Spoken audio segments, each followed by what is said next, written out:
রাজা ও রানী লিখেছেন রবীন্দ্রনাথ ঠাকুর। এক যে ছিল রাজা, সেই দিন আমায় দিল সাজা। ভোরের রাতে উঠে আমি গিয়েছিলাম ছুটে দেখতে ডালিম গাছে, বনে পিরুবু কেমন নাচে, ডালে ছিলাম চড়ে, সেটা ভেঙে গেল পরে, সেদিন হলো মানা।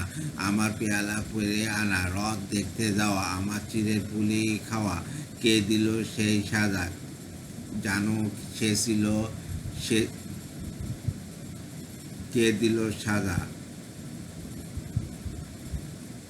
কে দিল সেই সাজা? জানো কে ছিল সেই রাজা? এক যে ছিল রানী, আমি তার কথা সব মানি। সাজার খবর পেয়ে আমায় দেখলো কে বলছে, বললে না তো কিছু, কেবল মুক্তি করে নিছু আপন ঘরে গিয়ে। সেদিন রইল আগল দিয়ে, হলো না তার খাওয়া কিংবা রথ দেখতে যাওয়া। নিল আমায় কোলে, সাজার সময় সারা হলে গলা ভাঙা ভাঙা, তার চোখ দুইখানি রাঙা। কে ছিল সেই রানী? আমি জানি, আমি জানি, আমি জানি।